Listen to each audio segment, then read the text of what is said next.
All right, so I think half my face was cut off, but I'm not going to redo it. Okay, so right off the bat, aquarium decorations and plants. Okay, and so what I'd like to do is I actually like to go on Reddit.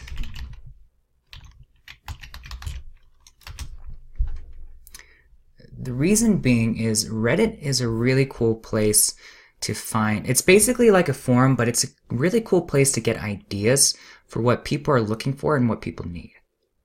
And it's just a forum. It's just a bunch of people that talk about subjects that they like to talk about.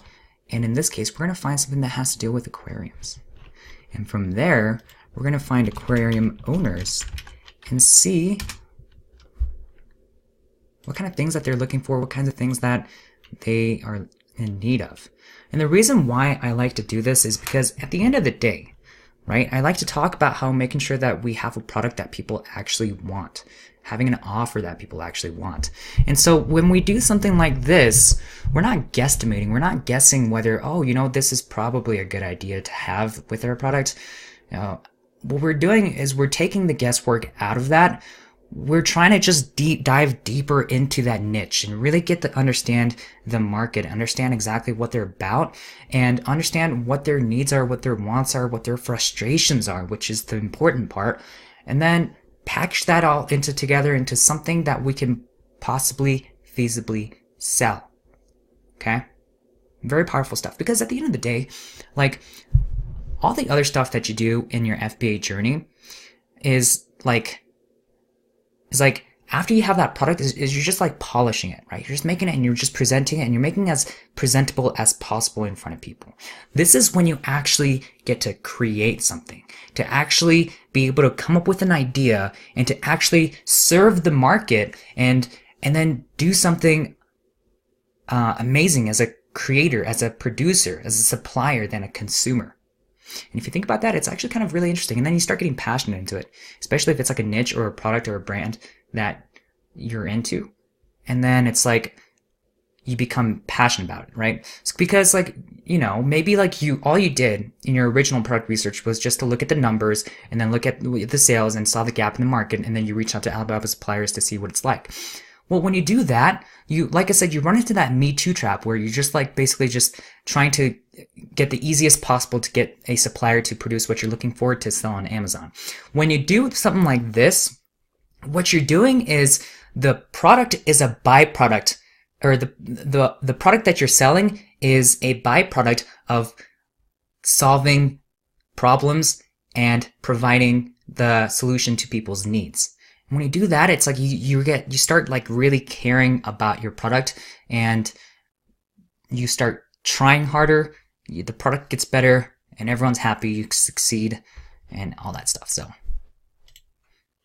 before I drone any further, let me just do this because I know I like to drone. Maybe I just like hearing my voice. I don't know. Thoughts on my 75G setup? What did I say? Product ideas. I said bundle algae growth with aquarium. Oh, you know what it was? I think I wanted to search up aquarium because that's like the general overarching niche, and then like a betta tank or a turtle tank, that kind of thing, is like within like aquatic pets. And so I was trying to get a feel for what people... Rainbows, simple and clean. I like it. I want to do a restart of my whole set. Yeah, it's pretty dope. I want one. Give it to me. Give it. I would add more plants. This guy's saying, I had a huge ribbon rock in there and crushed coral from a setup. I went to community and it all took only about a day. I separated the coral from gravel with a pasta strainer. Wife was not impressed with that one. It's still a bit understocked. I have 7 rainbows in quarantine. What? I have no idea what anyone is saying. What is a rainbow? Is there such a thing as a rainbow plant? Okay, wood keely loaches and blue dwarf crayfish in a 20-gallon have problems. No comments. Blue dwarf crayfish. Sounds kind of cool, actually. I'm going to add celestial pearl danio, bamboo shrimp, and maybe smaller fish, such as tetra. Okay, so people are trying to, you know, aquarium serves many, many purposes, right? There's a lot of things that people are looking to do with their aquariums. What I'm going to do right now is I'm going to shift a little bit because you can't sell a product that solves all the needs. Like, you have to niche down, because, like, let's say that I want to sell like a thermometer or something. Well, that's not what everyone's looking for, and you can't do like a filter for like underwater aquarium as opposed to like an iguana aquarium or like a turtle tank or turtle aquarium. You know what I mean? And so what I'll do is I'll go back to what I was talking about with the betta fish, the betta fish and betta.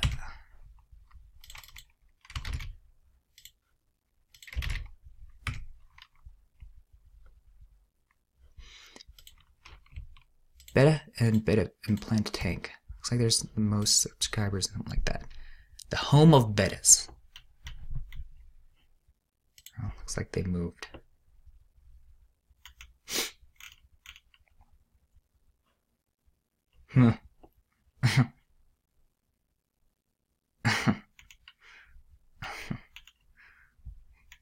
Cool.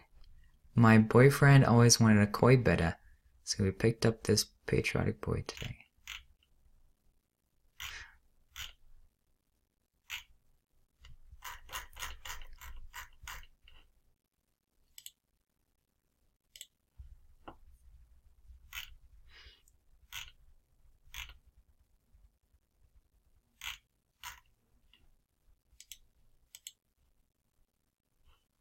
Cats and fish. I know cat owners have an issue with aquariums and being like, and their cats like playing around with the tank. So, what kind of tank is this? Perfect size. Ooh, looks like people like this design. It actually looks really nice too.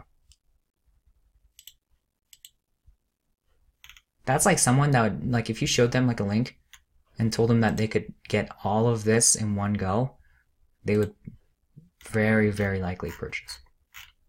You had a good chance of purchasing.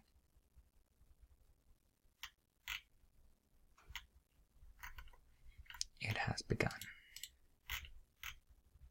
I just noticed that's baby fish fry. I can't get a picture because it's so small. Oh, my plant's doing great. That's our fish. 60-liter tanks. 60 liters are pretty big tanks for betta fish. Dang, so much for like a bowl.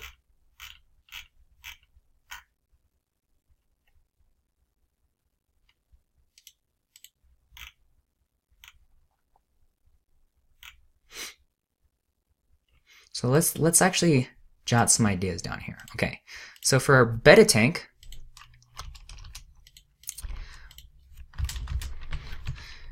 people also like bigger aquariums for bettas, right? Rather than just like a fishbowl. What else?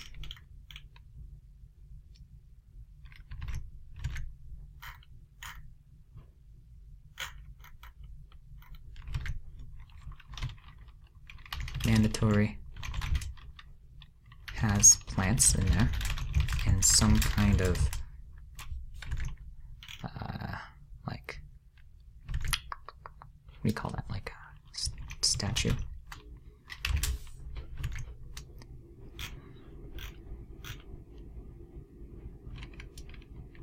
Thought it was BGA, try blackout, air stones, H2O2. Smells like a problem. It has begun. Please take care.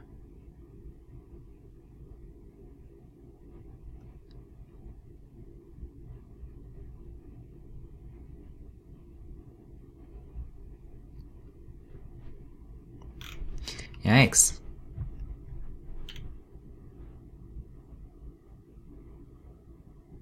That's interesting. A sturdy lid will be your best friend. I also use clips on mine because I have a cunning little bugger living with me.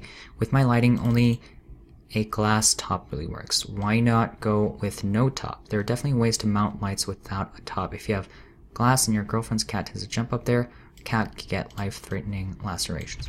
So people might be interested on...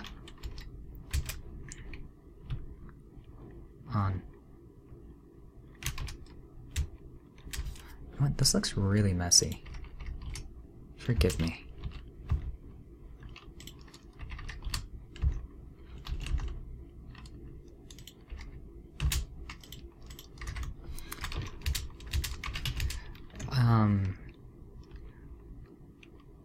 Glassless mounts. Mount lights without a top. Glassless mount lights without a top.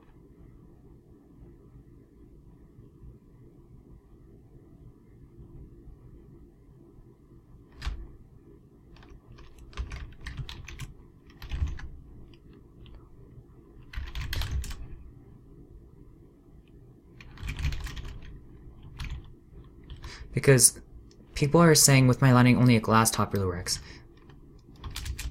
Problem. Lighting only works with glass tops. It's kind of interesting. Water spray. So like if one person is talking about an issue, very, very likely that many people have that same issue, right? Water sprays his face every time you see him there. They absolutely hate it.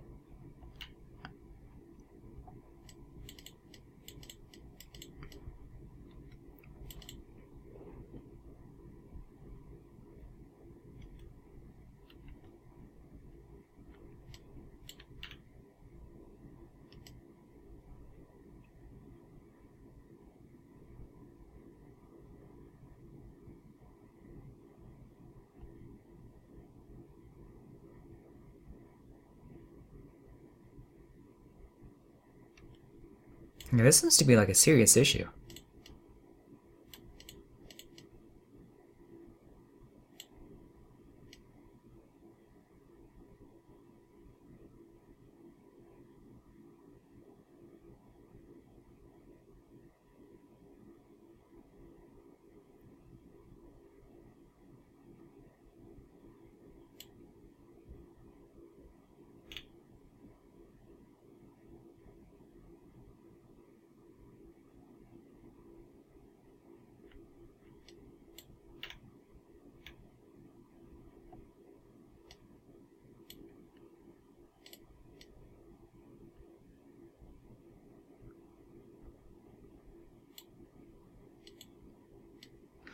You need to get rid of that top or get a hood or something. Yeah, so glasses top slash hood with mount for lights.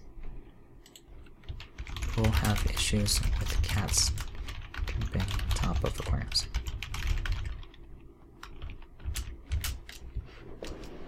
See? Would you have known that unless you got on Reddit?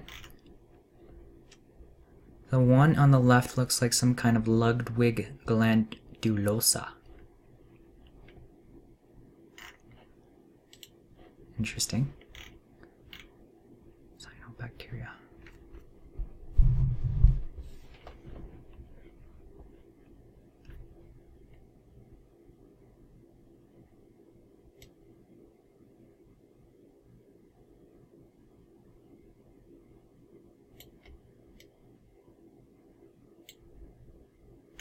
Yeah, a lot of people have issues with algae growth. So if you can help prevent algae growth, it's a huge concern from people.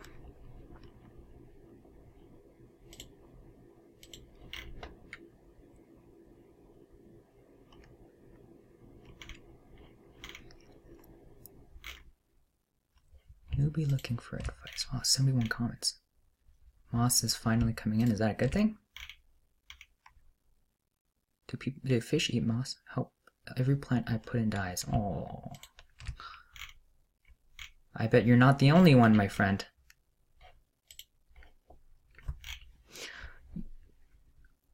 You don't really need to be running charcoal in a planted tank. This, I tossed my charcoal a while ago after thinking I needed it in my filter. The tank is running happy. I made up that extra space, just some extra layers of filter floss.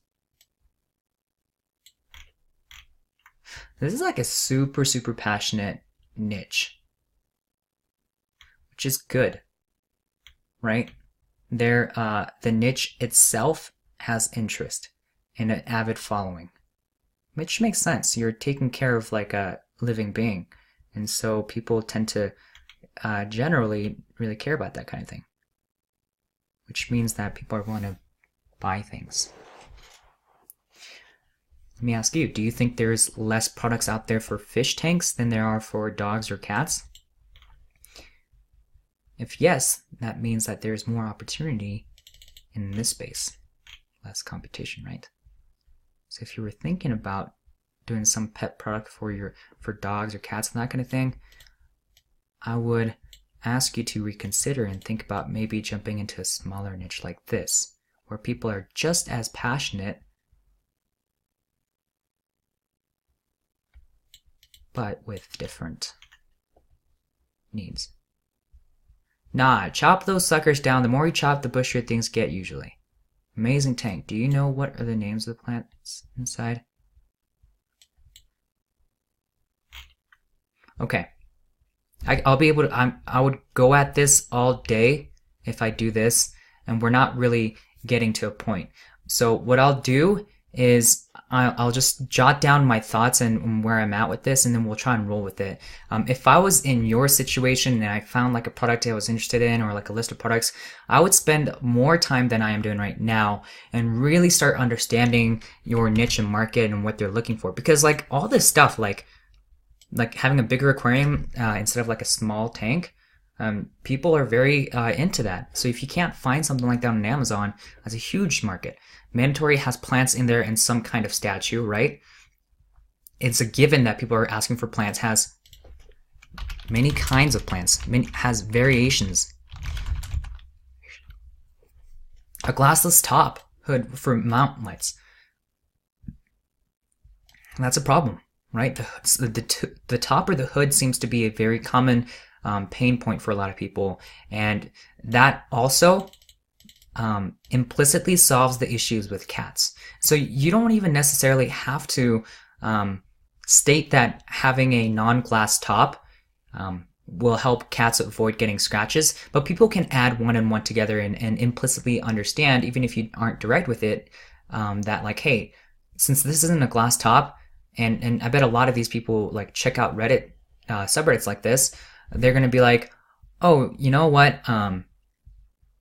This isn't a glass top. If my kitty jumps on it, there's no way she's going to be able to hurt herself, which is kind of amazing, right? Now, one technique that you can do, I personally haven't done it, but it just makes so much sense, and I don't know why. I just never have done it. But what you can do, right, is you can just find a subreddit like this and just post on there, right? And then don't worry, no one's gonna like steal your idea. There's way too little sellers on Amazon that to actually steal your idea, and even if they do, like for them to actually take it like advantage of it, like you could show me product ideas in front of me to my face, and I would not do anything with it because there's too many things that I'm doing right now that I'm focusing on. So no matter how many products that you like send my way, I'm not gonna spend money on it, and I'm not gonna pursue it. That's gonna be the case for most people. And so what I would recommend doing is actually post on these subreddits and just be like, hi there, my name is blah blah blah blah. I sell products on Amazon.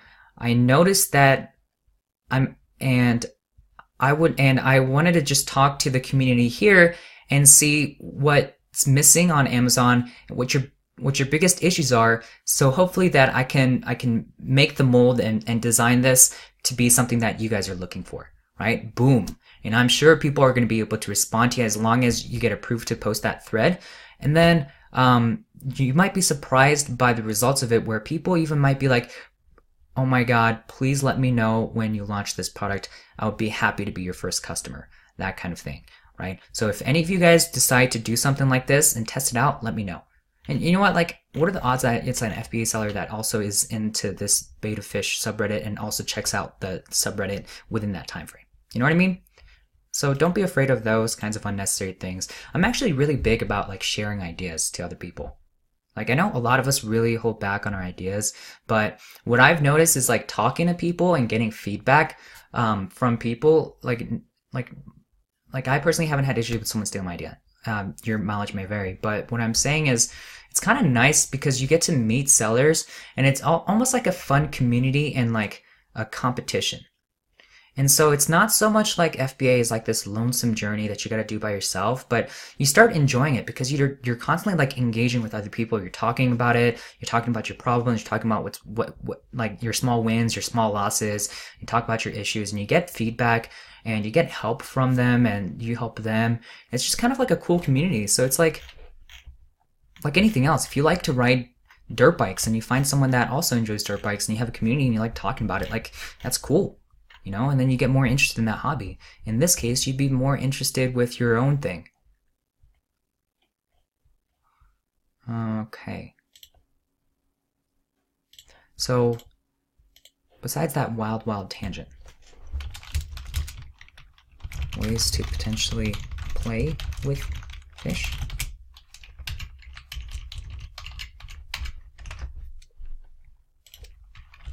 Without hurting them. These are the ideas, these are the problems and needs. What I would do next is I would first go on Amazon and see what's already found. Okay.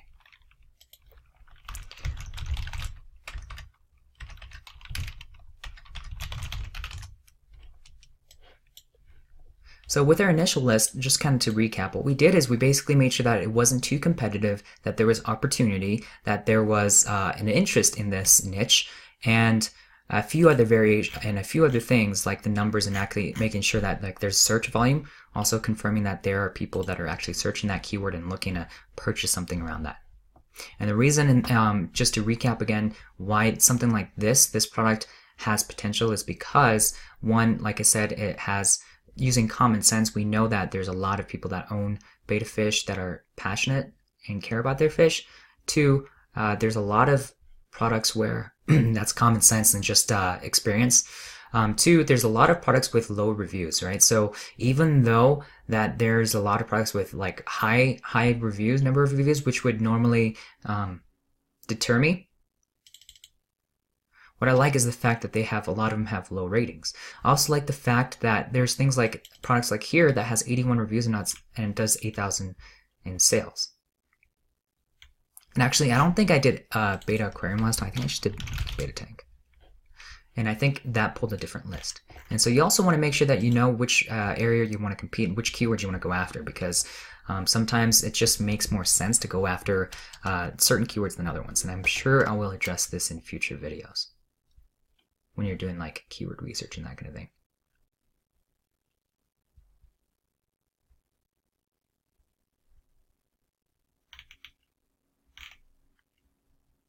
I believe from that list, I've seen better opportunity, like not necessarily better, because if you can nail those problems and do it well, then it's very easy to market this. But I think there's products that are going to be easier to succeed with than this one that I've looked at. So that would be kind of my mindset going into this, and I would put like an opportunity score, but like this one's got 3 out of 5. And I can see why it would still sell well, because it's got like, it's such a catchy like aquarium design. You know what I mean? If you can include those colored rocks in there and these plants, and then just fix whatever those bad reviews are, which I believe was like the filter breaks down and the net doesn't prevent the fish from colliding into each other. And I think it's kind of like romantic, knowing that you can have two different fish that normally fight against each other and know that like they can maybe play with each other. I don't know. It might be more entertaining. I can see like why people might potentially buy something like this, like even with like that netting, even though with 3 out of 5 stars and still do 8,000 a month in sales. Let's take a look and make sure that it actually does have consistent sales. So now, like I said, at first we were doing just like rudimentary to just skim and just make sure we get rid of the easiest ones that we can just get rid of. And now we're getting into that deep diving. We're getting more granular. We're taking a look and we're making sure that things like it's not like it's a launch and then all of a sudden it's just padding those stats. It's had a consistent sale price. It's had a consistent, so it's like that. Looks like the price has actually gone down over the years, which probably means that more and more competition has come in.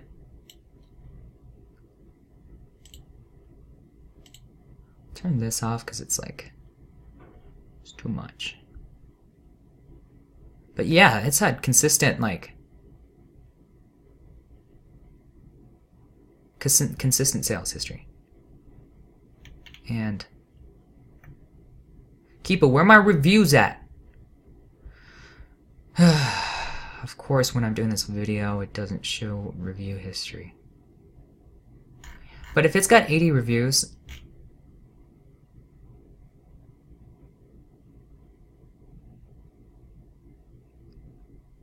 am I doing something wrong? Do I have to like turn this off? Why don't I have review portion? Oh, more historical data. Oh my god, I am so smart today.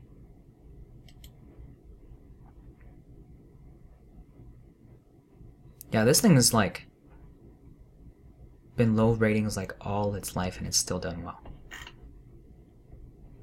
So this is like one of those products that's like dang, like I would think about this and I'd be like, okay, why does this sell so dang well even though it's got a 3 out of 5? Like, let's be honest, as an Amazon like potential consumer and someone that's looking to buy something, what are the odds that you're going to buy something that's a 3 out of 5 stars? I like never buy anything that's a 3 out of 5. Okay, but the fact that this is still getting 7,000 a month in sales, which is roughly about 7 sales a day at $40, $35 a pop, you have to ask yourself, like, why is this selling so well? Well, let me tell you, this image is catchy as heck. This thing is on point. And I don't know if all of this includes everything that's in this design, but you know what? That's what I would say. Like, right off the bat, when I'm looking at this, I want to know that when I buy this thing, what I see is what I get. I don't want to get, like, you know what I mean? Like, it's like, and it should state that. Be like, starting kit includes everything in the photo, besides fish. You know what I mean? And so even if it's more expensive, just in the fact that it's like it's able to address that, and I know that I can replicate this design, like that would definitely make me sell more. So we're using a little bit of common sense. Unfortunately, I can't train you to have common sense, but hopefully you can understand my mindset, besides all the other things that I talk about. Okay.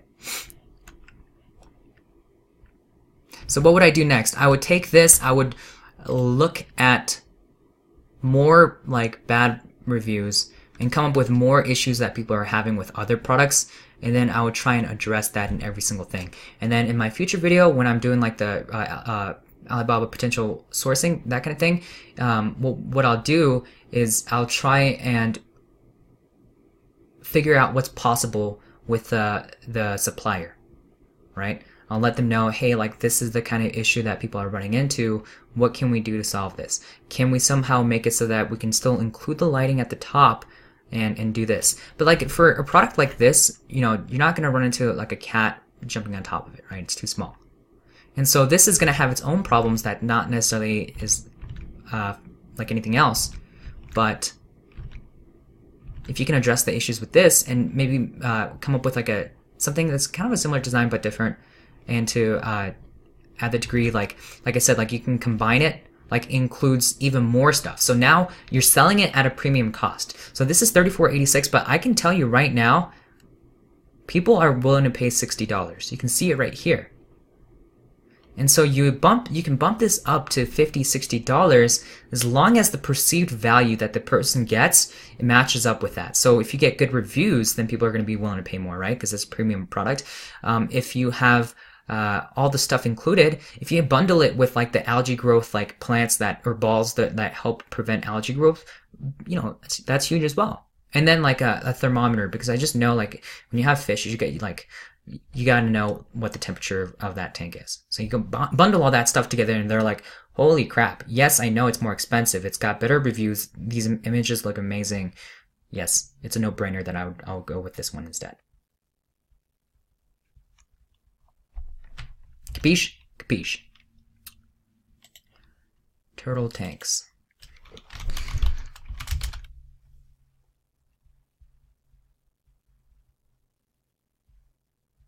Pharma. Bum, bum, bum.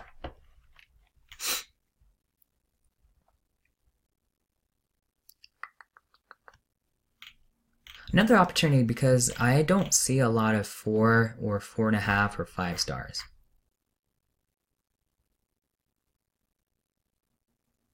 And a lot of reviews.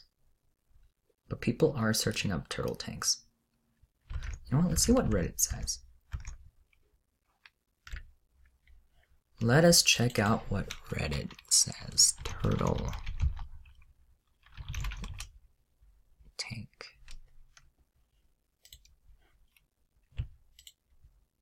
How do you get turtle tank? Boom.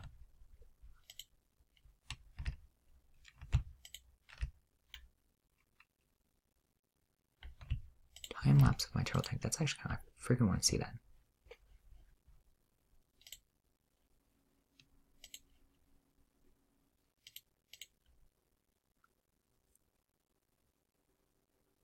Can turtles breathe underwater? No, they can't. What? Is there a turtle in that thing too? Oh my god, that's freaking cool. I didn't even realize there was a turtle in there. It just like floats around. Got fish in there.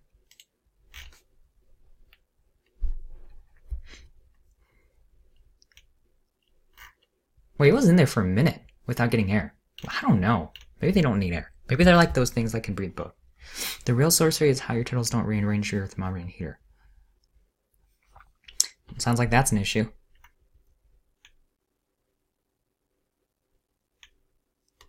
Floating turtle log.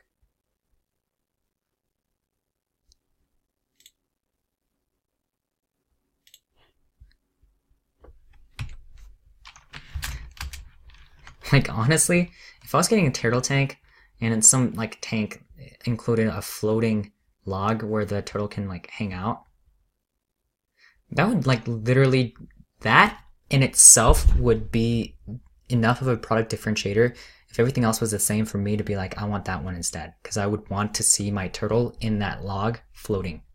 You know what I mean? Floating log. Thermometer and heater. These are all things you can bundle.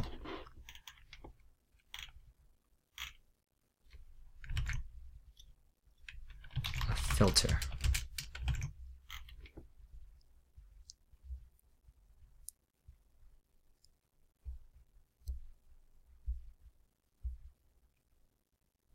Yeah, look at that. Cool setup. Seeing that floating log kind of makes me want to get on.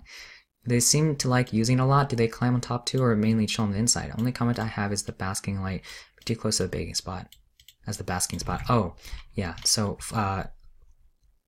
thermometer, they should be separate. Heater for basking spot. So I know that turtles have to bask in a certain area, and then they hop and enjoy themselves like between like areas.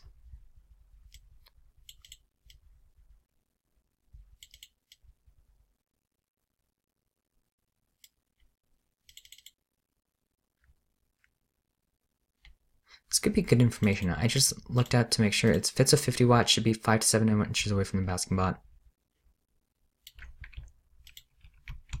Now the reason why this might be kind of interesting for you to know is when you're doing a turtle, like your description, or maybe like you want to have like an instruction manual, right? That way people can like read it and know like what the optimal distance from the heater could be. And then even in your description, you could be like, what if like you talked about this in your description? You say, includes heater, includes 50-watt heater.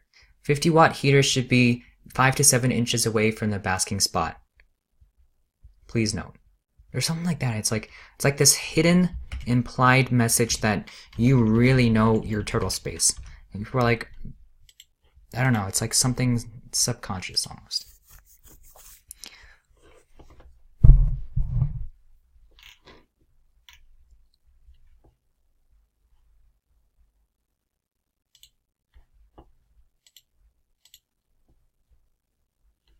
What is this? What's going on?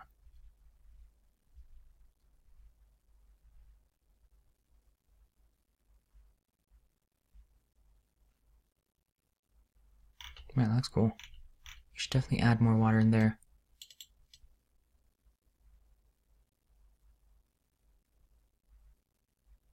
That's as much water as that filter can handle.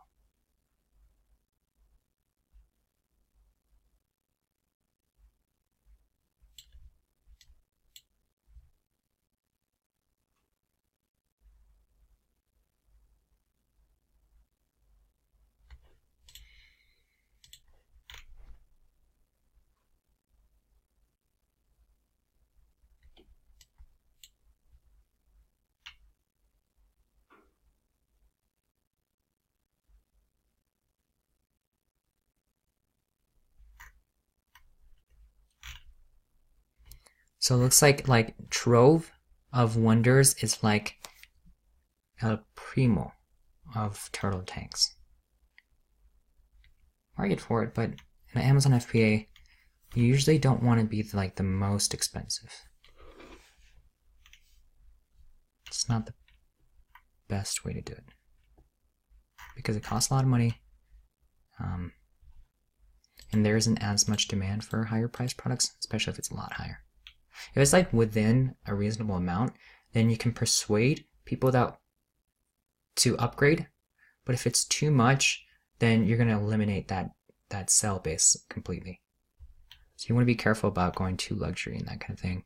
And so yes, you can. It's like I'm almost contradicting myself, and that's why it's so hard to just set rules. You can only increase it by 20% if you XYZ, because it's really a case by case basis. You gotta like look at the market, and you have to really. And this is why.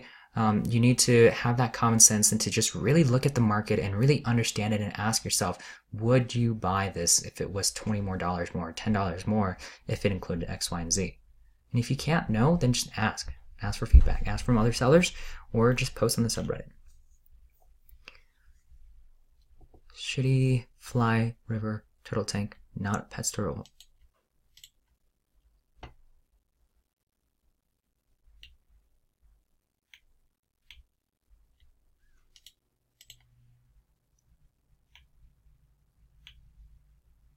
Oh, people get annoyed by like people that don't try with their turtle tanks.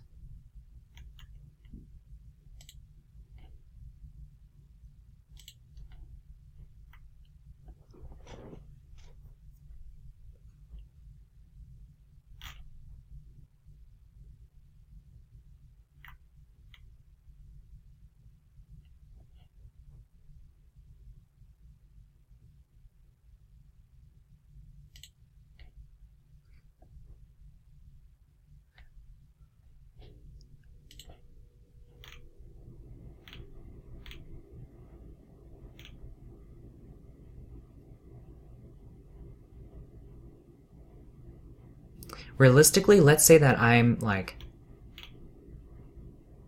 super interested in this niche, right? And I'm super interested in the problems that people have, and I smell opportunity. I would figure out the issues, right? I would keep going along, and once I reach out to the supplier, what I would do is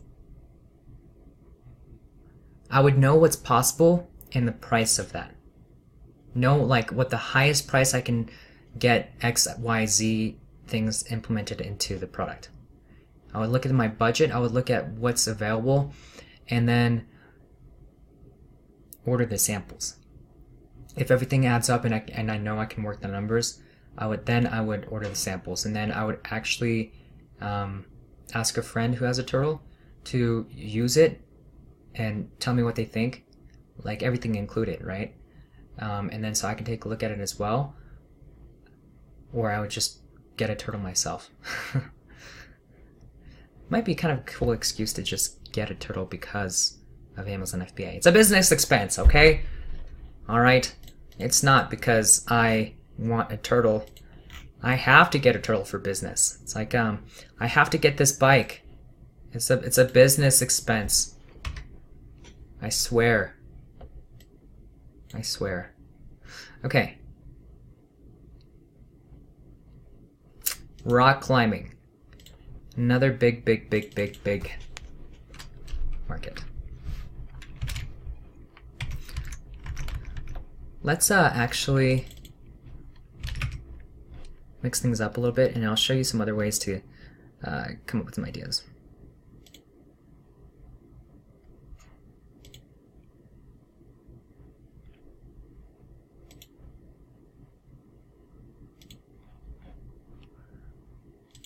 I'm a big fan of people that have like a ton of windows and tabs open. If you're one of those people, gotta clean your life up. Oh, you know what I saw? I was looking at rock climbing earlier because I just did. Okay, I just did. I don't have to come up with excuses for you guys. I just did. And I saw this and I was like, what? $32 for a freaking mug?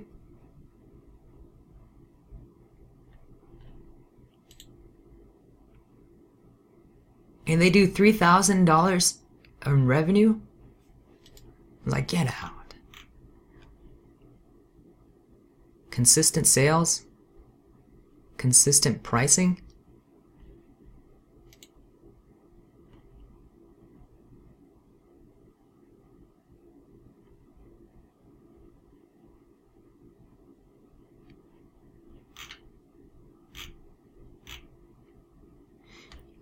And what I realized was that there's not a lot of competitors with rock climbing. It's like a niche within a niche within a niche. Sports, rock climbing novelty items / giftable items, and mugs. And that's actually really good because a giftable item in general is a good idea. Okay, so I talked about it right here. Things found only in specialty shops, things that might be embarrassing to buy, hyper niche focused.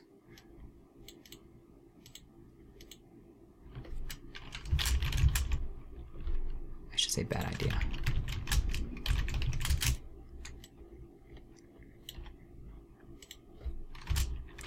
And then it's giftable. Q4, these puppies would sell. See how it did in the past in Q4. Oh yeah. Oh yeah. They were selling a lot. Like sales rank 4,000.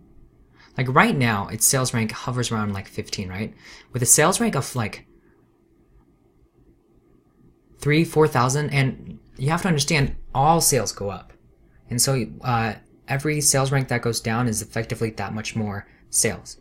Like this was probably doing like at least $30,000 in sales. And they sell it for so high, $31.99. The margins, money. It's a unique product. It definitely is, but I'm willing to bet that that's replicable. And you can see from the frequently bought together, people like something like this too because it's a sock that has like rock climbing in there. So there's like rock climbing enthusiasts. What you could do is you could sell something like similar goods. And then what you can do is like sell them individually and then do another ASIN where you just combine them all together. That way you're just kind of like double dipping.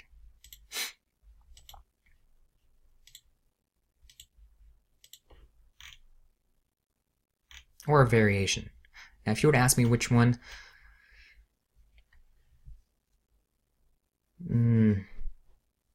I would bundle them and I would make a variation for individual items. No, in this case, I would sell them separately. It depends on what I decide to do first. Like if I wanted to, that's cool. If I wanted to start with a bundle first, then I would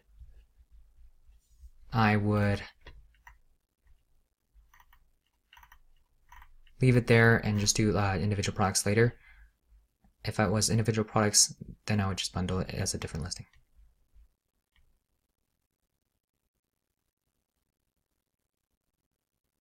Actually, you know what? Thinking back on it, I'm sorry guys. I would just combine it together. You just want to take advantage of the reviews that would be on one page and then just sell it as a gift. It's differentiation. You get to get more sales and you're taking advantage of just one as opposed to two. Because it's better to be on the first page for a keyword than to have two products on the second page of that keyword.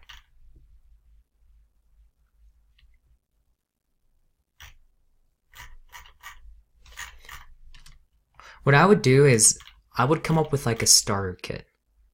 Do they have a starter kit? Starter kit. Oh, you know, let's take a look at the rock climbing.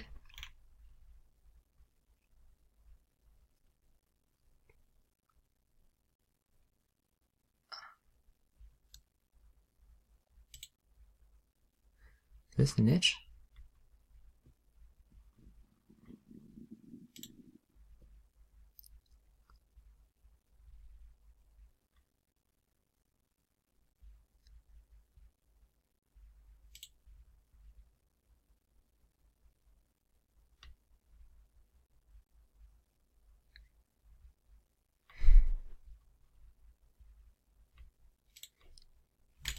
Struggling, guys. Girls. I'm struggling.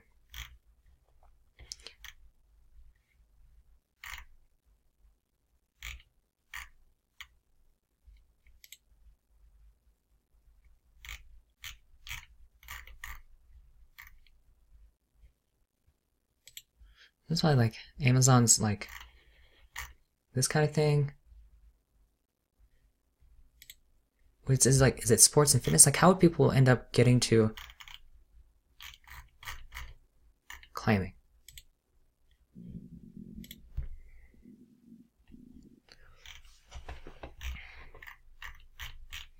I was just trying to get to this bestseller.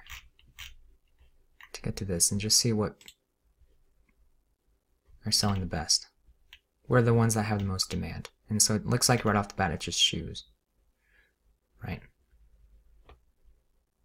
Oh my god, get out. This thing does 80,000 a month? With 13 reviews and a 3.5? Wirezol? It looks like they're probably just selling very cheap. No.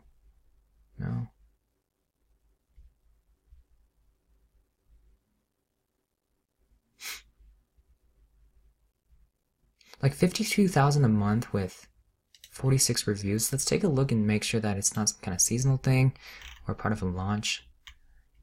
And it has some sales from traction. So literally, this thing launched 43 days ago.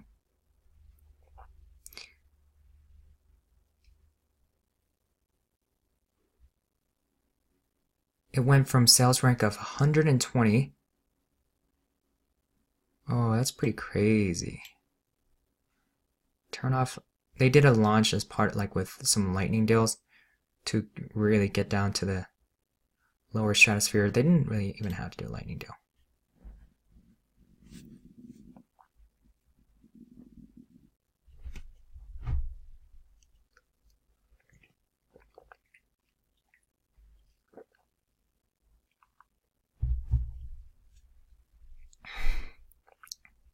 Looks like Amazon slapped them with a review penalty for getting fake reviews or something. Or maybe like doing a piggybacking off of a previous listing and then they just got rid of it.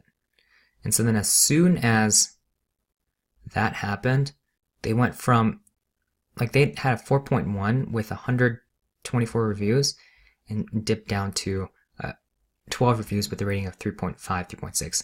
And since then, their sales rank has climbed up. And when was this actually? This was February 16th. Is that... Okay, so like it's kind of not accurate, but it also means that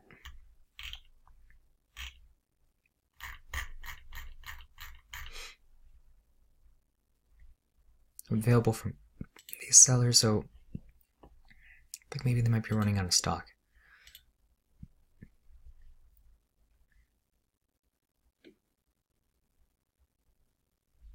You know, like,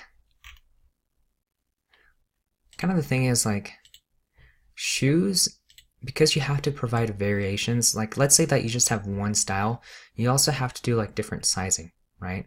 And then you also run into more, like, return issues. In general, shoes are something that is a niche I personally like to avoid, right?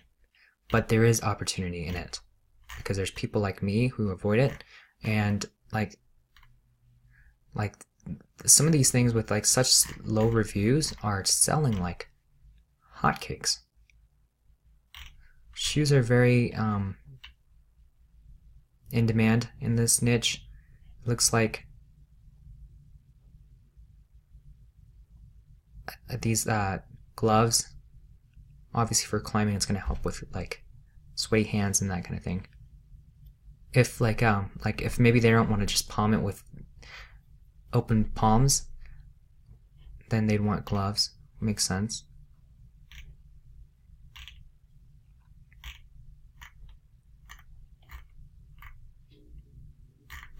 I'm surprised that they don't have a starter kit. So now the starter kit wouldn't necessarily include shoes, but the basics, right? So you can't do a helmet because there's sizes for helmets too, right? So there's a couple of things that they can't get, but in terms of accessories, what I would do is I would include everything that doesn't require like sizing limits, right? So, you know, everyone needs carabiners, everyone needs rope, everyone needs like gloves, maybe, the harness,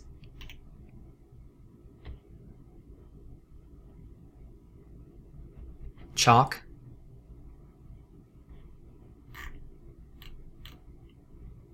and just package that together.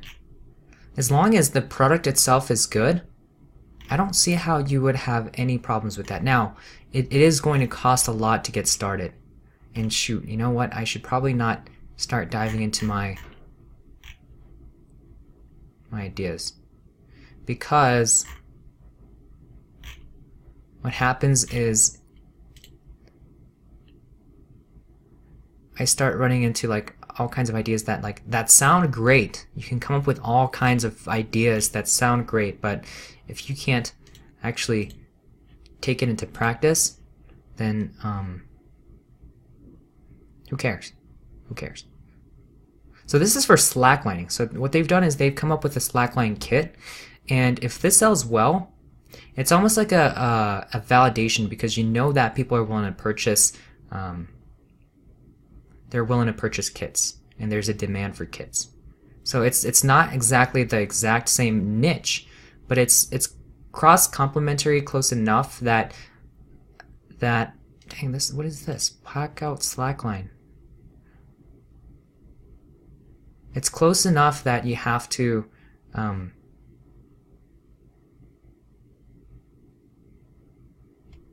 it's close enough that like if this goes well, it would probably go well on the other. Jesus. Can't talk, I can't think, can't multitask.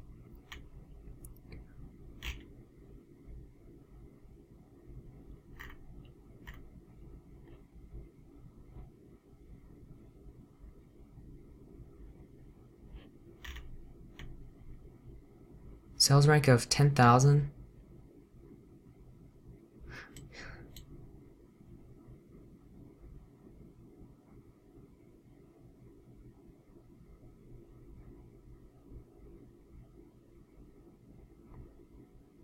Solid. Dang, this doesn't even look like that much of a product offering for something that normally sells at $60. By the way, this is why you need to look at Keep Up, because right now it might show like $100 and some dollars, $128 for new. You might be like, whoa. But realistically, it's actually $60. They probably just ran out of stock.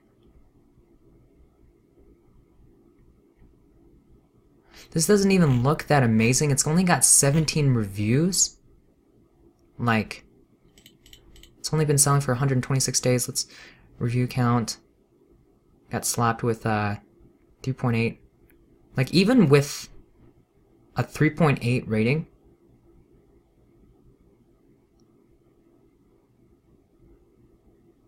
they were hovering like 6,000. 4.6, but somehow, oh, they increased their prices. That's why their sales rank went up. But they're okay with it. They make more margins. I recognize it. Oh, let's avoid used. Yeah, it's got strong sales history. Oh, and it was December too. What am I doing? Giftable. Very giftable. And actually, this is during off-season. This is one of those things that people would be more in demand for in the summer, absolutely, than in the winter. So these numbers are going to go down. The sales rank's going to go down. Sales are going to go up.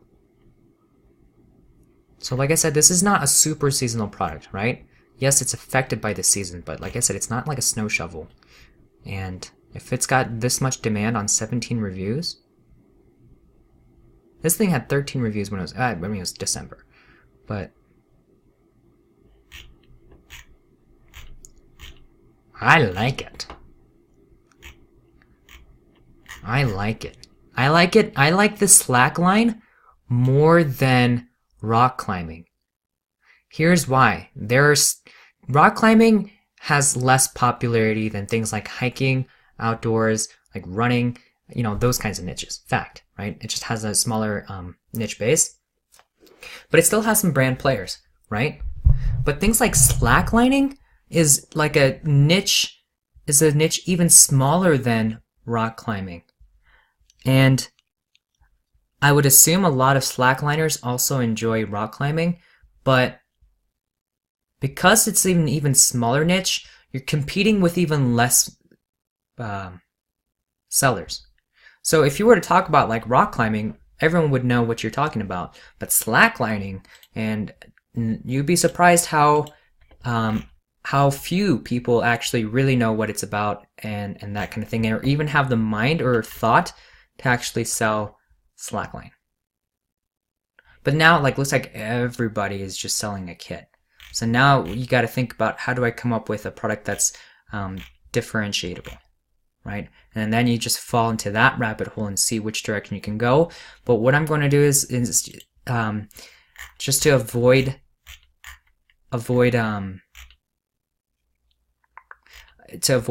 getting distracted like I am, what I'm going to do is I'm just going to focus on what I could find. And so I can see how there's a small market for like mugs and socks and novelty items that have to deal with rock climbing. And honestly, like, that's a great product because it's giftable. And then once Q4 comes around, like, boom, like that's gonna do really well for you. Unfortunately, we're at a point where we're not Q4, but maybe when you're watching this recording, Q4 is around the corner. It might be a good idea for you. What I would do is I would think about it. I would come up with novelty ideas that you can do. I would maybe look at other related niches where like novelty ideas are a thing. And then if I needed more ideas or I wanted to validate it, I would just go back to Reddit or go to a forum, just search up rock climbing forum, and you'll find forums. Let's just do that right now. And then you can just ask these people, be like, hey, like, I'm trying to create this novelty like thing. Here's some of the ideas I've had. Do you guys like it? Like, is this something that you would gift to someone you know that's into rock climbing? Oh my god, absolutely. Let me know if when this is live, I'll be your first customer. Right? And you're starting to build your own list. And you can be that person. You can be that seller that just sells novelty gifts for rock climbers. And you'd be surprised how big you can by serving such a small purpose for a small niche. If you can gain like exclusivity or that kind of thing. And then you can really kind of build a brand around that. And I'll talk about like a brand and that kind of thing in another video. If I don't, please let me know and I'll address it in another video. But I don't want to get too sidetracked. Let's keep it in the zone. But I do have my thoughts on a brand versus like just choosing random products.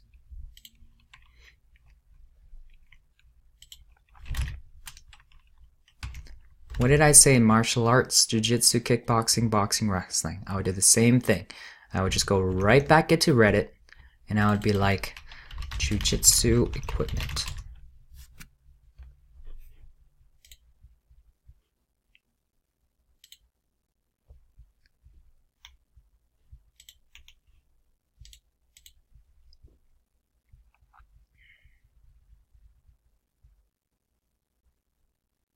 Now, jiu-jitsu is one of those niches that I like as well, along with like slacklines and rock climbing. Rock climbing less so, but if you think about it, like how often do you see like slacklining equipment?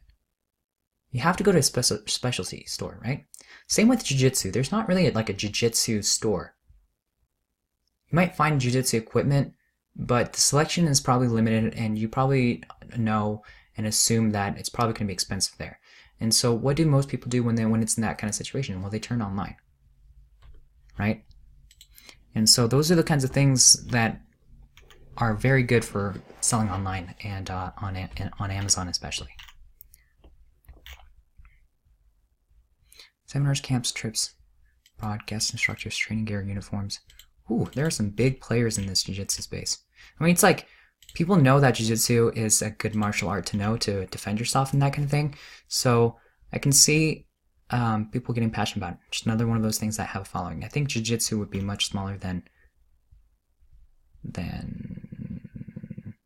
more official brands, but less fans than rock climbing. Let's see. So MMA kind of goes hand in hand with a lot of like jiu-jitsu and that kind of thing, right? But I want to specifically focus on jiu-jitsu because, like I say, it's that sub niche. We're not going to be able to do gis because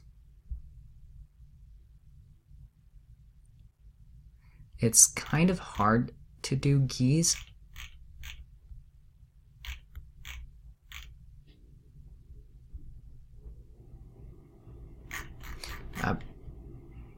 I actually know someone that sells gis, so let me just take a look and see if this is an opportunity.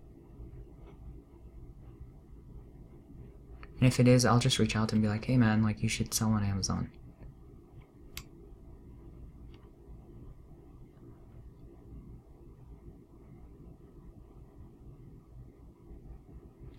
Yeah, that's not bad, like $10,000 a month in sales, 17 reviews. And I'm pretty sure he has higher quality goods.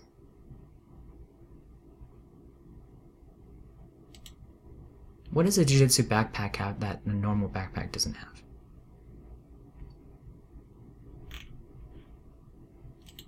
That would be just a savvy thing for a person to do. Just be like, I know people need backpacks that are into jiu-jitsu. I'm just going to take this normal backpack, add a couple of functionalities that jiu-jitsu people are looking for, and slap that thing as a jiu-jitsu backpack. You know, that's just savvy, resourceful entrepreneurship. And I 100% respect that. 100%. So it's not like a big market,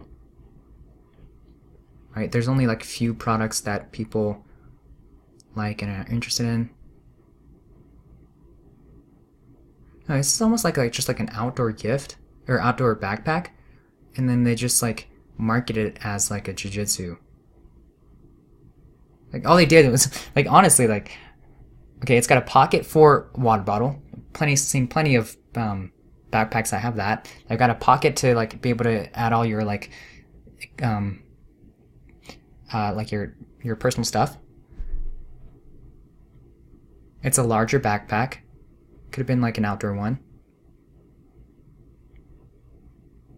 And then it's got your like gi right here. And so they're just like, I throw an image of a gi, I marked it as a jiu-jitsu backpack, and we're golden. We are golden. You know what I would do? I would look into a duffel bag.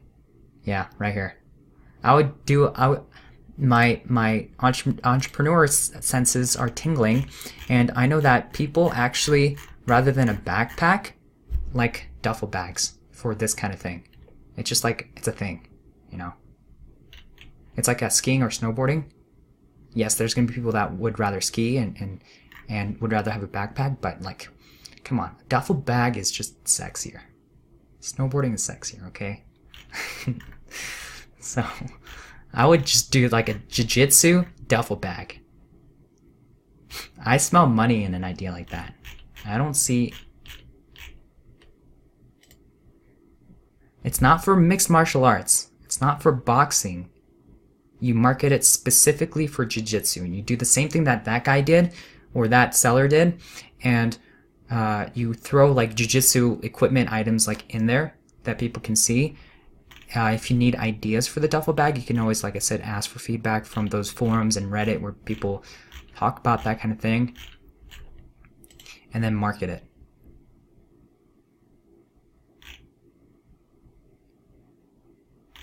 And then just like bundle it with a few things that people might be looking for. Maybe like a nice high quality water bottle. Let's dive in a little bit deeper into the jiu-jitsu world and see what kind of things that people are looking to buy or usually have along with jiu-jitsu.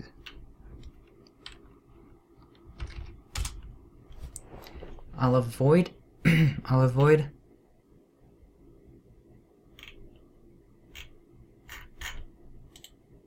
how should I do this? Jiu-jitsu. Why don't I just try it like specifics, like jiu-jitsu, like water bottle? Because I can see how you'd want a water bottle for jiu-jitsu. Maybe in that process, people talk about other things that they use. Extremely fatigued, lethargic after intense workouts in the morning, afternoon. That's a problem. Intense exercise when water fasting is almost passed out. That's a problem. It's a serious problem, actually. Jiu-jitsu is officially the worst. Who is Bruce Lee? Woke up this morning feeling like I got hit by a bus.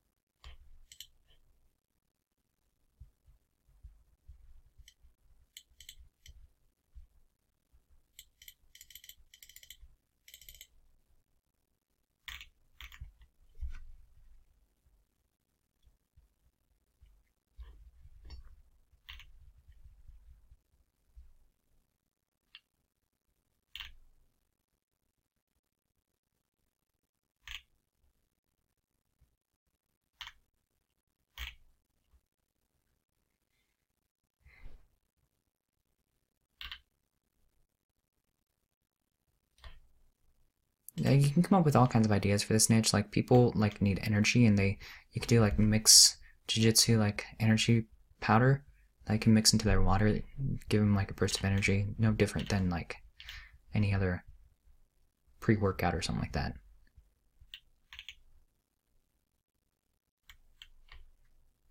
I don't know like science behind it. Maybe you have to like mess with the stuff. I could see something like that working, like specifically marketed for jiu-jitsu, right?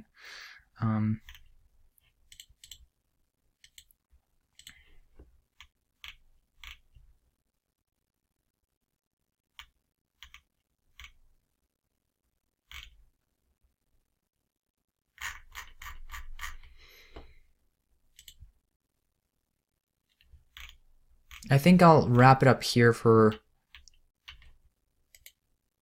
well, not the video because I still got to finish this, but for jiu-jitsu and martial arts, just do what I'm doing, right? Just like think about ideas and bounce ideas with other sellers and see what they think. If you're worried about them stealing your idea, then just post on Reddit or a forum and ask them like what they might be looking for on Amazon that they can't find, or just any ideas in general, and see if you can come up with some ideas. If you like that duffel bag idea or any ideas that you come up with, then just toss that idea and see what people say. Looking for a waterproof, and you might like subreddits where it's not as popular, they might not respond right away, so you might have to post in multiple places. Now this is, as a entrepreneur, this is the difference between just a seller that just wants to like an importer that just wants to just find the most easiest thing that they can find and just slap a label on there and sell on Amazon. This is when you're taking it to that next level, and that when you do things that other people aren't willing to do, you have to know in the back of your mind that this is a very good thing. Okay. I'll repeat again, when you do things that other people aren't willing to do, know and recognize that that's a good thing. Okay. It is absolutely a good thing because it means that you're doing things that other people aren't willing to do. It means that you're going to get better results if you stick through with it, and you'll get rewarded for it. Time and time again, that is proven in any entrepreneurial story or any entrepreneurship in general. If you rather than taking the easy way out, if you take it for the long way and really just spend the time to come up with ideas and that kind of thing, then you will be successful. Now, like tying back to what I said, think about it. Not everyone's going to go out there, come up with an idea, post on Reddit, go to a bunch of forums, post their ideas, get feedback, reach out to suppliers, see what can come out with, reiterate, design, come back and forth, try it again. The startup costs more than you thought, and then now you got to save up money, and it's harder to do, but then you somehow stick through with it. You finally get your initial batch order. It's an amazing product because no one else is selling it, and it's unique, and you've addressed the needs because you understand the market so well by that point. And then you sell that product, and all of a sudden, no one else has anything like what you have, and you kill it. Boom. Looking for a waterproof backpack. Easier said than done, though. Easier said than done. Looking for a waterproof backpack that could hold a Mac Air laptop.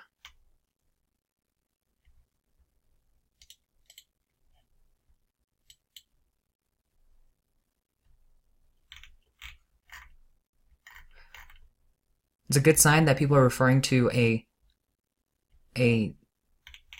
individual storefront than on Amazon, because there is a need for it. That's why people are talking about it. But if they could find it on Amazon, they would first link out to Amazon usually, unless there's big brands.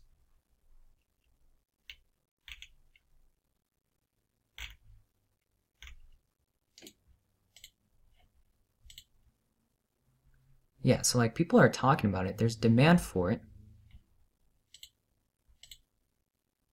This would be one of those items, like a waterproof backpack would be something that would be more expensive than something you would normally get into that's like 25, 30 bucks, 50 bucks, 70 bucks, right?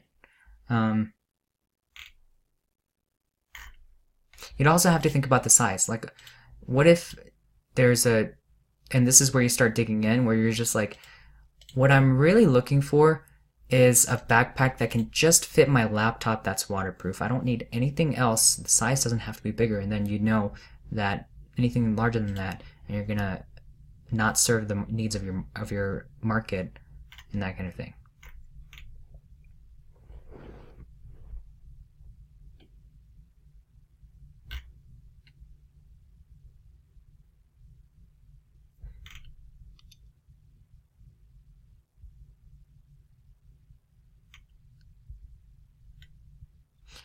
It's a shame these bad boys aren't made for bigger laptop sizes.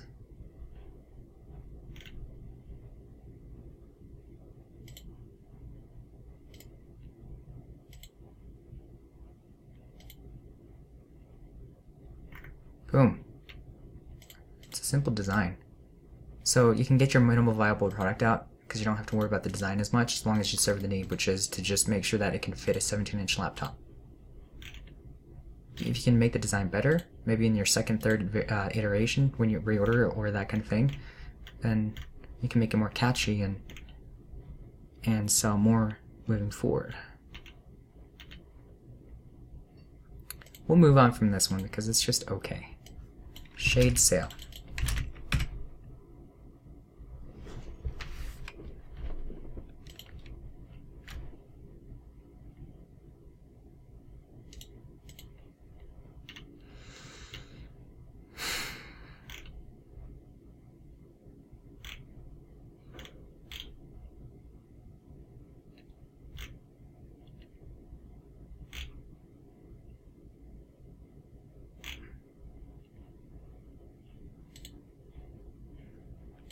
You know what? Not really interested in shade sales, guys.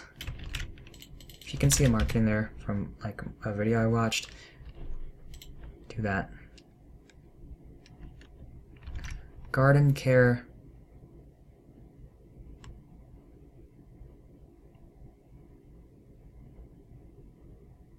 Garden care. How would I do garden care? Why am I losing so much energy here? Probably need to eat something. Garden care. Garden. What you want to do is... Oh my god. Gardening is just another one of those niches where... It's a beast.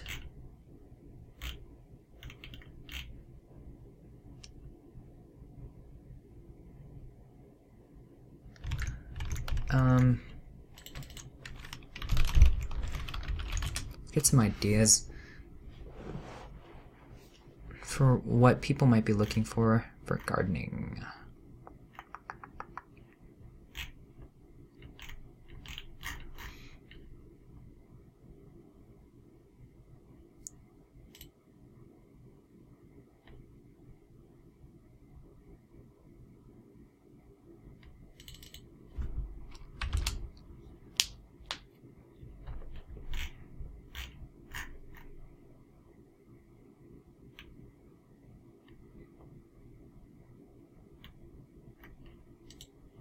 Check out gardening tools, plants, seeds, and bulbs.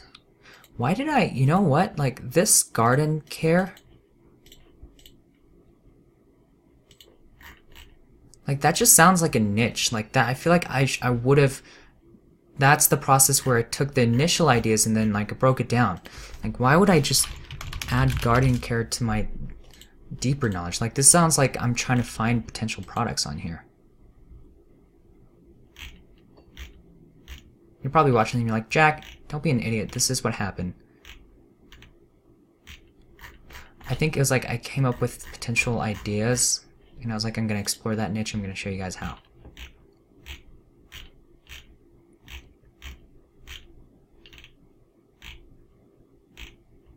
If you're a gardener or you have experience gardening or like your significant others into gardening, this is one of those things where you can ask them about and they would know more. But in general, I have a hard time relating to this niche because I just don't, I absolutely know very little about it and what people are looking for.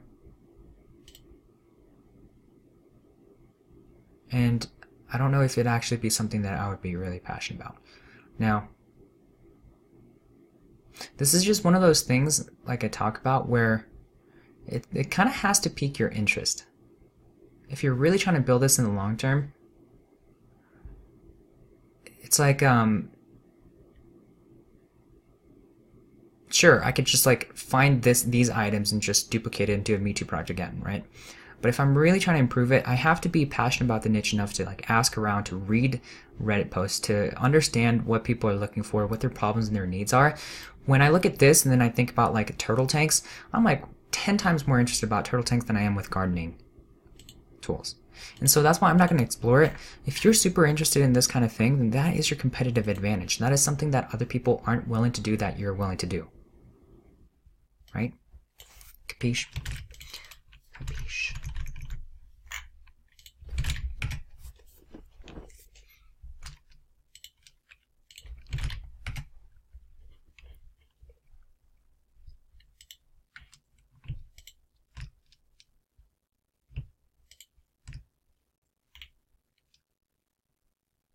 You know, I've always wanted to see or own, and I don't know how annoyed I'd be, but it's that thing in like this thing Zen Garden in Japan reminded me of. It's like that thing like where water pours on one end, and then it causes the thing to go up, and then because it goes up, it makes a noise, and then because the water falls down, it goes back up, and then the water goes up, and it's like ding, ding, and they have it like in like a monk or like a temple or something. I have no idea what they're called, but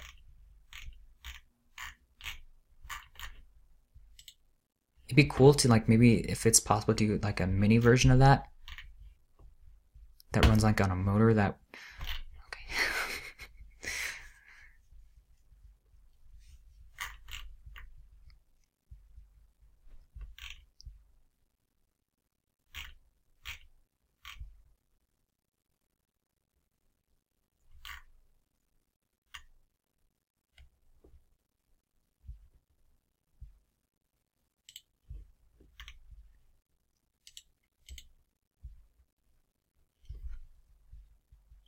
This is kind of interesting because Zen Gardens is like doesn't the word Zen Garden doesn't necessarily represent a specific item. It's more of an item that represents an idea. And so in situations like this, there's a lot of room for ingenuity or it's easier for ingenuity to see success because all you're doing is like if a Zen garden represents something that's like peaceful and like something that you can meditate and then calms you, then you can come up with all kinds of things that help people do that, and then sell that as a Zen garden, and then be able to get traction that way, and be able to build it that way. Like they consider this their Zen garden. You know what I mean? Like it helps people relax. It's an idea. Made a Warhammer Zen garden as a gift. And so like when I search Zen garden on Amazon, okay, most people will look at this and say, this is what I have to do. Like I have to make the Zen garden that like has sand in it, and it's got like little like statues and trinkets that you can like sift through sand with a tool, and you can maybe design. Yes, that's catchy, and I see why people like that, but that doesn't necessarily mean that that has to be the Zen garden. You can come up with something completely different, and that could very well be considered a Zen garden as long as you hold on to the spirit of what Zen garden is, and you can really capture that in your product. Then suddenly you've got 50, 100 people who sell the same similar different versions of the same thing, and then your product is completely different. Like for me, in regards to like something Zen or garden would be something calming and peaceful, right? So like something like this that makes noise and just has like a water stream, and it's just like that like sound like would be very calming for me, and it would help me Zen. And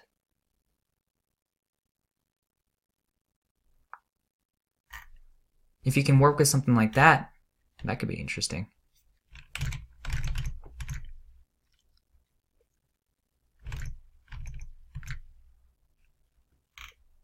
Oddly satisfied with the Zen garden.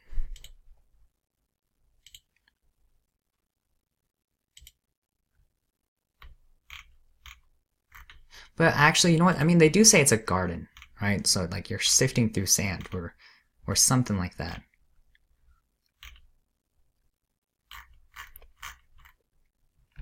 I don't know, guys. I come up with ideas all the time. Sometimes I make sense. Many other times I don't. You're going to have to sift through what I say and determine what you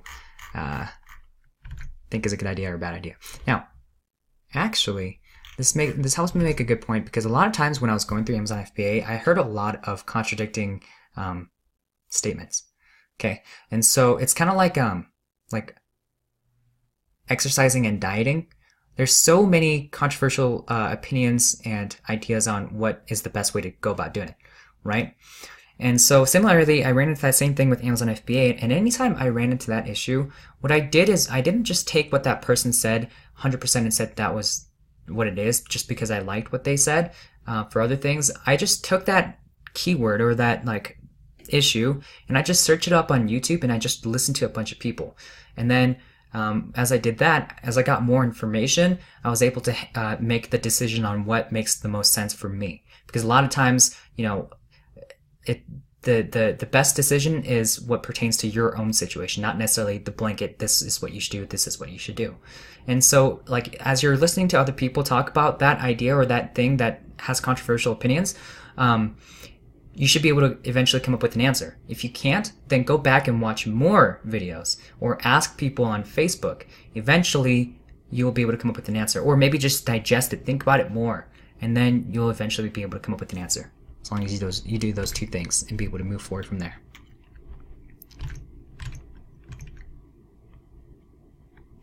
Heel cushion inserts. I remember this was an idea that had potential.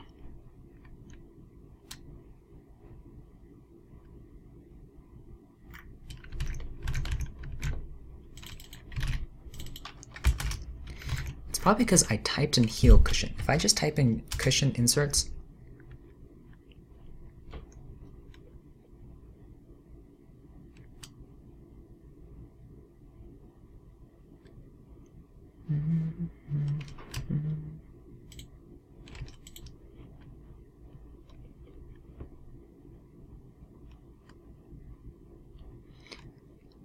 so this is for the balls of the feet. I get it. But are people also ordering the heel version as well? They are, right? So you see the people buying the front for the toes and then buy the heels. I guaranteed someone in their review has talked about just getting both of them and their experience with combining the two.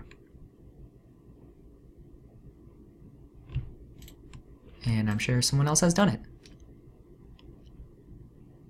It was just like, it was too obvious not to do for someone to take advantage of it. But if it wasn't executed correctly, then that could be a problem. Or that could be an opportunity.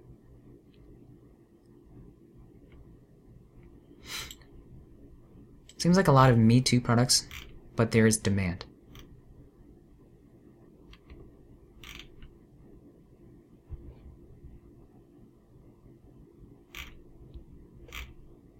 And it solves a real need. You beautiful women have go through a lot with your feet to stay pretty.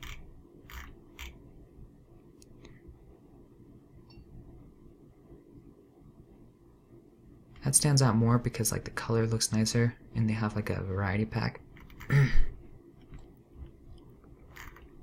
I just don't understand why more people haven't taken advantage of just combining the two.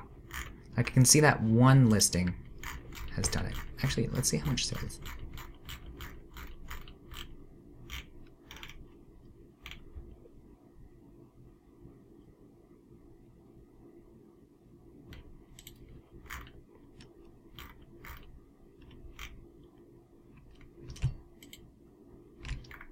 And by the way, I don't want to go into images, but I just have to address it. Like between these two, between this one and this one, and actually this one's not even that good. Like this one and this one, these two. What do you think is going to entice someone to buy it more? Now you might say this, but it's got to be this one. You can actually see it, right? You can see it in action. There's no text that explains how it works. You see this in action. So this is actually technically a better product offering. It's got all kinds of different molds and versions for heels and the insoles than this one. But this one has a better image. Like this explains how it works. Like I don't need to see any more than that. It's got the different colors. It's got clear, black, and all the different tan colors. And then it shows you what it looks like. This is a phenomenal image compared to these ones. Okay.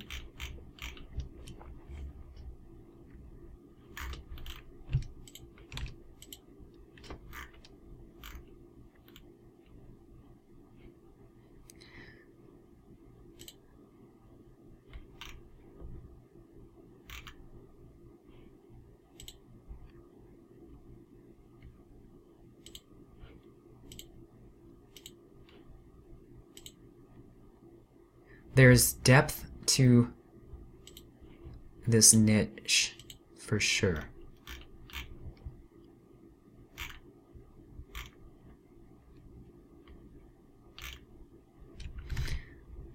Let's get some ideas into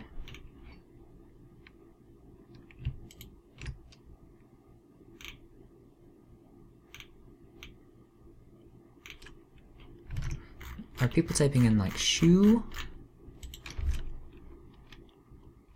cushion inserts, shoe cushion inserts. Let's make that search more granular.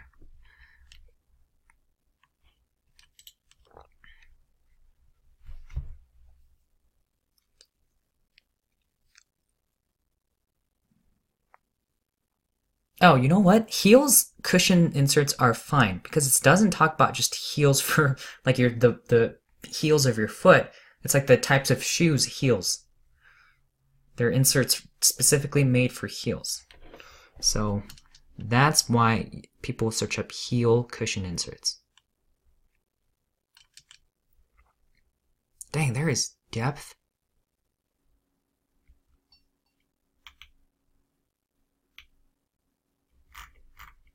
Best scenario was like it would be like if you see like this one where and you see a couple more of that kind of thing where you see a lot of people with low reviews have high revenue. Those make it really interesting.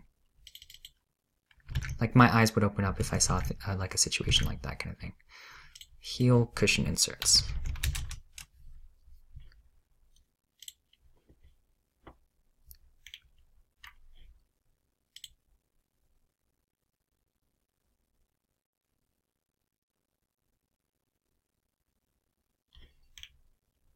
Now, you want to be careful if you do consider like sourcing a product like this or this one, because you very quickly run into Me Too products, right? So I like to talk about like the different degrees of variation, and just by combining a heel and foot does not automatically make your product that much of a better offer than everyone else's. Right, especially for something like this that's very easy to combine. What you want to do is you want to like add 2 more layers of degree of differentiation before pulling the trigger with it and being able to do that.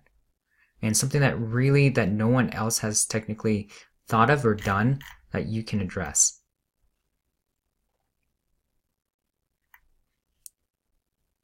If you can't do that, then you're not setting yourself up for long-term success, because you got to think about it. Like, let's say that you combine the heel and the foot.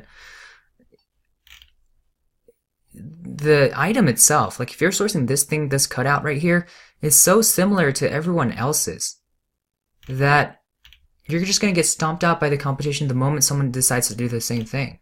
And then you're going to get, and then they might get into like a price war with you, and then you just won't be able to compete. Or you might slowly lose out on the market over a long period of time. And it's just not a good idea to do something like that. I think at first I saw better ideas than, or a more of an opportunity than I saw at first. And I'm not really seeing it unless you really know this market. Maybe you can combine like different shoe types. So like you can use it for heels, but you can also use it for like running shoes, or maybe those things like with the heels help with like deodorizing or sweats, or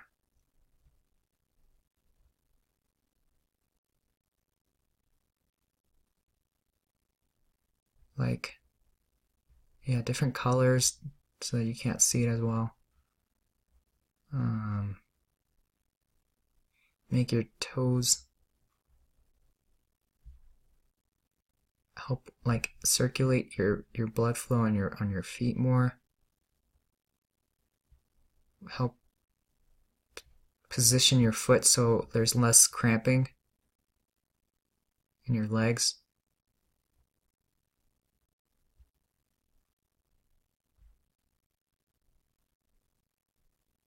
Don't know. Don't know. Like, this is, like I said, one of those things where table fountains have a lot of degree of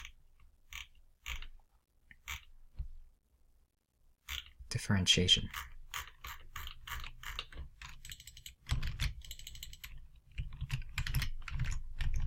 Which makes it very easier to differentiate.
This would fall under large.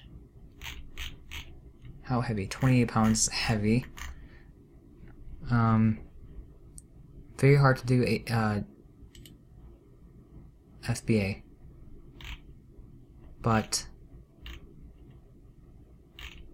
most of the people are probably not doing that. There's a need for it, because I can see the need for it as well. You'd have to sell it for like $200 on it with FBA at least, but I can still see a demand for it. I won't explore that like a table top fountain.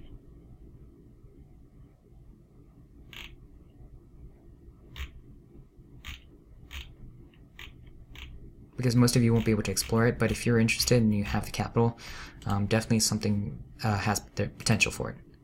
What is this? We let her do this once, and now sometimes she wakes up at night from knocking over glasses trying to drink from it.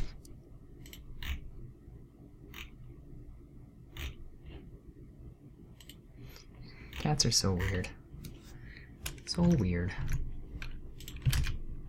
Let's do this.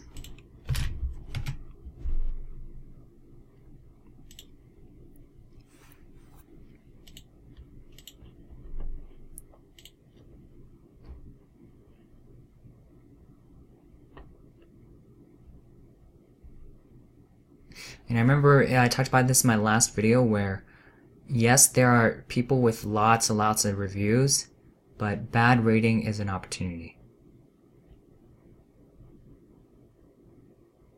You can compete with people with bad ratings. And that's like the one thing that you can do to compete with them.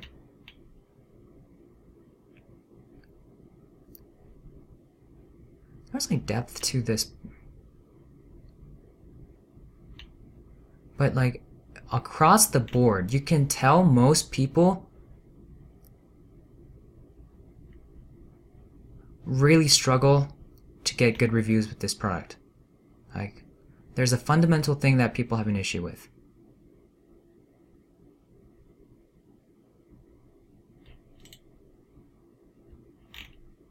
It leaks. Or maybe water dries up. It stops working.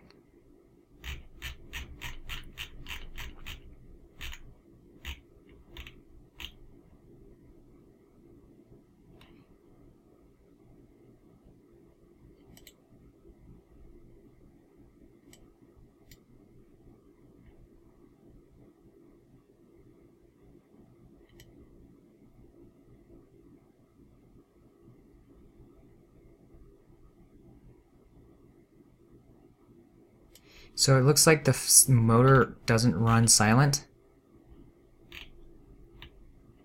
Pump becomes noisy. Okay.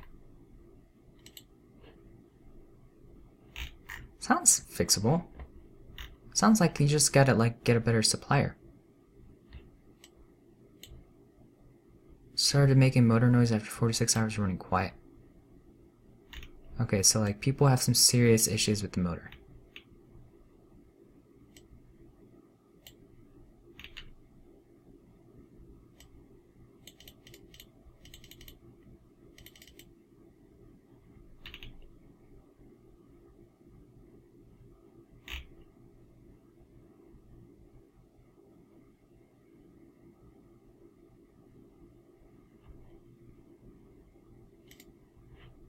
It just breaks down. And I bet people are saying the same things about a bunch of items. Namaste.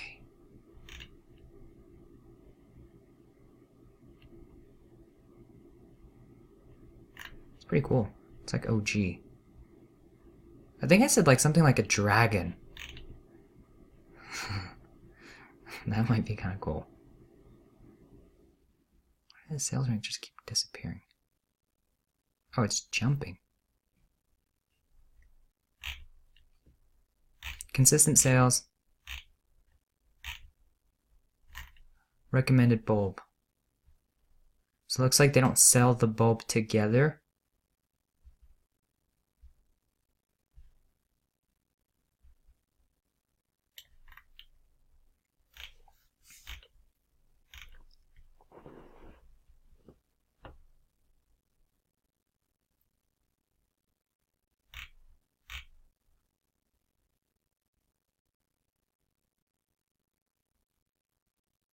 So people don't like the fact that it doesn't have an on-off switch.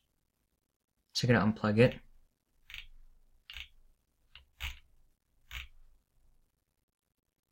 Came with a broken bulb. That was never replaced. Like this is another one of those items that's very, very giftable and also has demand. Easy to market as well. Like if you see something like a Facebook ad for something like this, it's gonna grab your attention for sure. The biggest challenge for something like this is just getting on the first page. We're looking at 5-10 sales a day. It's not bad. Also, the average price is $66, meaning your initial cost of getting the product, the initial order and sales and that kind of thing is going to be higher. There's room for opportunity. Like this thing is only 20 bucks though.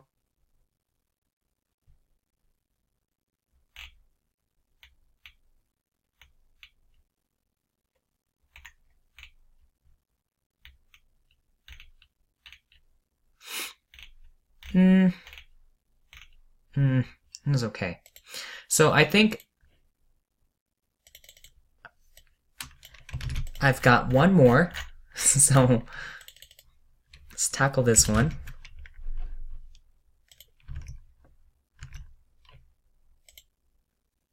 I think that tabletop opportunity is okay.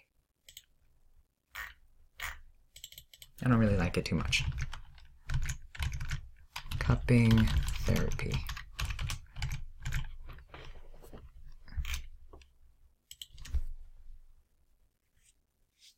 Now, anything like medical related, I would just double check and make sure what's restricted and what's not restricted.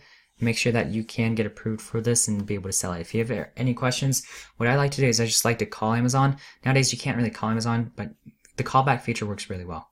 So just do that on your phone, and then they'll call you back, and then you can just ask them, hey, like I'm looking to get into this niche in this product. Are there any requirements? And they can look it up. And if they sound like they don't know what they're talking about, back thank you, and then just call again. See if someone else can tell you. Or if that doesn't work, you can ask around on groups.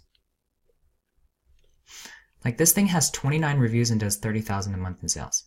Let's take a look and see if this is a launch or if that's like... How did I find this?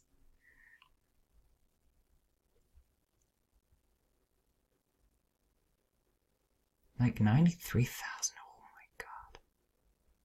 Oh my god.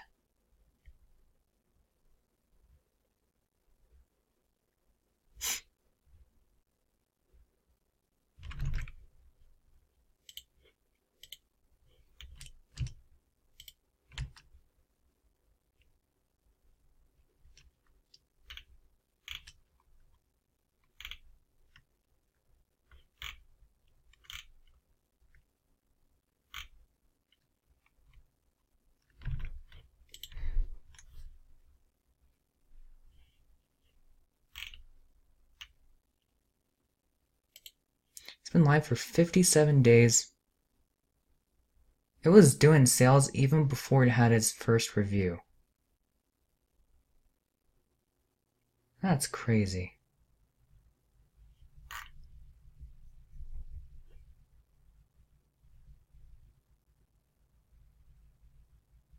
I'm surprised it's this cheap, though, because it's like $27.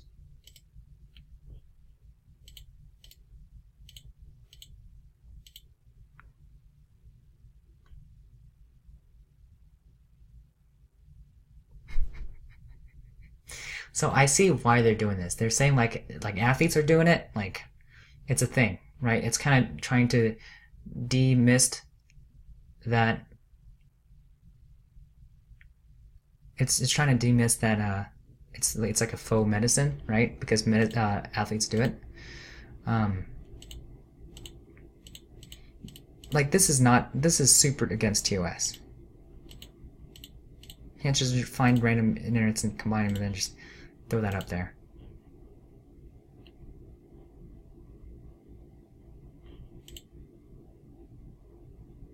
What you could do is you could like, if to differentiate with something like this, I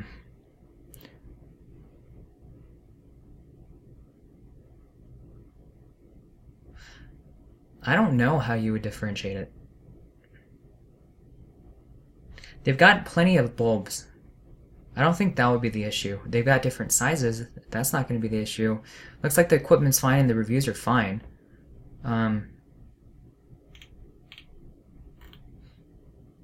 Better packaging. You could include like a booklet on like how to do this. Like if you're not like a practitioner and you're just someone that's kind of doing this as a hobby or like to try it out, like combining it with like a booklet will be powerful. You can ask them to, you can like ask them like for an honest review or something like that. So, are these pads? Oh, maybe like after the cupping because it looks really like weird.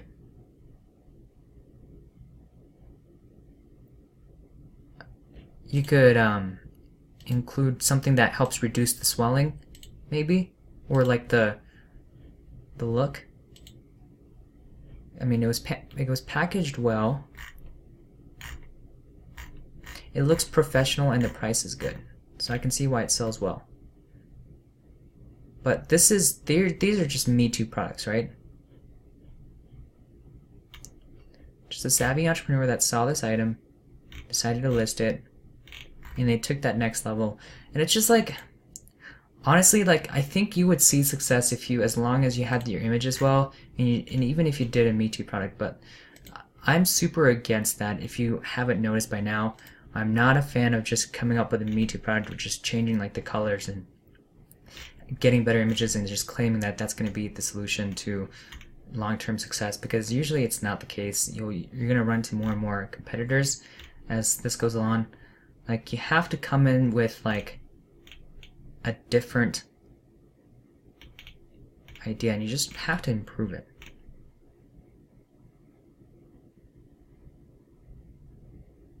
But what you can do, right, is you look into further into like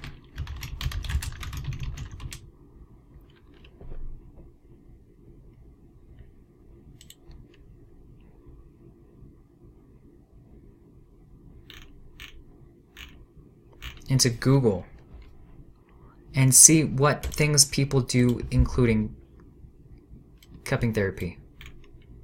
First, you want to know like what cupping is used for. Cupping therapy is used for, I mean, like